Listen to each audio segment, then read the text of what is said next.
From Honorable Board Member Rolando P. Distura. Thank you, Madam Chair, Mr. Floor Leader. Women Empowerment in Local Governance. Good afternoon, everyone.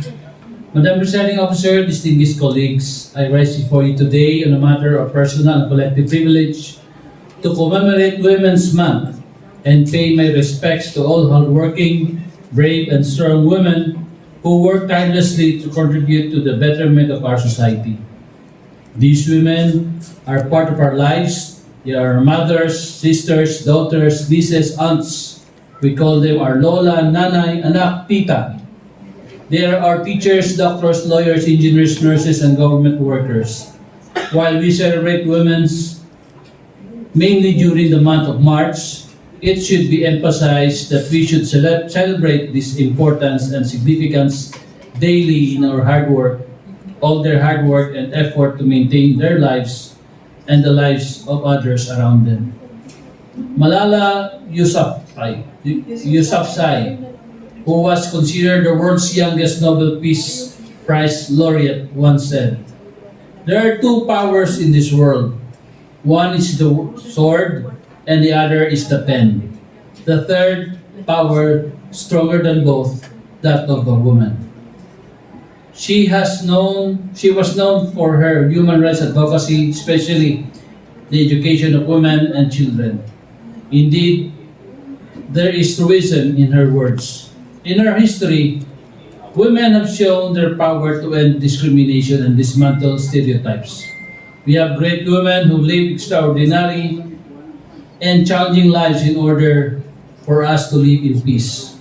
We give thanks to Gabriela Silang and Tandang Sora, who led the resistance against the Spaniards in order for us to gain independence.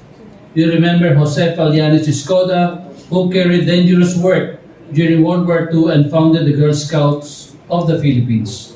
And of course, we should also honor our very own Pura Villanueva Calao from Arevalo, Iloilo, who founded the first suffrage movement in the Philippines, led solely by women, and Teresa Magbanwa of Putotan, Iloilo, was known as the Visayan Joan of Arc for her contribution during the Japanese occupation.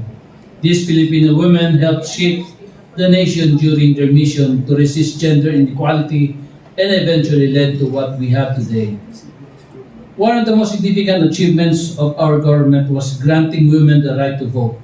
It was before 1937 when women's placed only at home and it was improper for them to participate in politics. But now, progress has been made. We have already had 2 women presidents in the country, and there are women senators and representatives. At present, our 14th Sangguniang Panlalawigan is composed of 6 strong and dedicated ladies. Our Governor, Vice Governor are Christine Tingting S. Garin, the First Lady Vice Governor in the history of the province of Iloilo, and our members, Honorable Joan V. Herminanda, Honorable Dorothy G. Paez, Honorable April B. K. Tupas, Honorable Carol Espinosa Diaz, and Honorable Maria Angelica Bianca B. Riquito Espinosa. I would like to take this opportunity to recognize your hard work, and I applaud you for representing women in the province. As local legislators, we know that local good governance connotes gender equality and women empowerment. Hence, we should also include programs that uplift the morale of our women constituents. While we already have several laws in place to protect women, such as the Violence Against Women and Children Act of 2004 and the Safe Spaces Act of 2019 to prevent gender-based violence. In the local level, we also have Provincial Ordinance Number 2016-137, known as the Iloilo Provincial Anti-Discrimination Ordinance of 2016, which aims to protect any person from discrimination based on gender, among others. We should not stop there. We should strive hard to enact ordinances to prevent the gross and blatant disrespect, sexual assault, and objectification of our women and their children to continue to take safe refuge in our community. We should also encourage our component city and municipalities to create programs for women and to empower them, particularly during Women's Month. We should always remember that any form of gender-based discrimination and disempowerment is a threat to democracy, peace, and security. It is an obstacle to sustainable development and an appalling human rights violation. It weakens social cohesion and harmony, social justice, and constitutes a heavy burden on national and local economies. Eliminating this gender-based violation must be our common effort and can be our common achievement. We all know that we have to do much more in protecting women, but we should all work hard to create a community where women are equal partners in economic, political, and social aspects, where women are able to work and have a family life, and where we're all free to live our lives without discrimination and violence. I assure you that I will support any program that will give way to these visions. During this modern time, we are witnessing a growing solidarity for gender equality, including through contributions of men as advocates.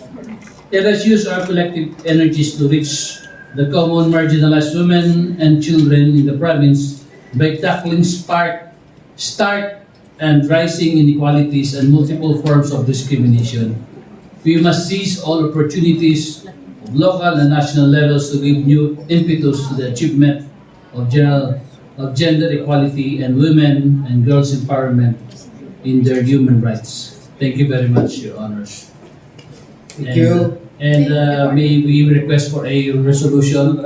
Any action point? Yes, the action point, Madam Chair, Mr. Floor Leader, is a resolution expressing solidarity and support to the celebration of Women's Month 2023 with the theme, We for Gender Equality and Inclusive Society. And it's already here.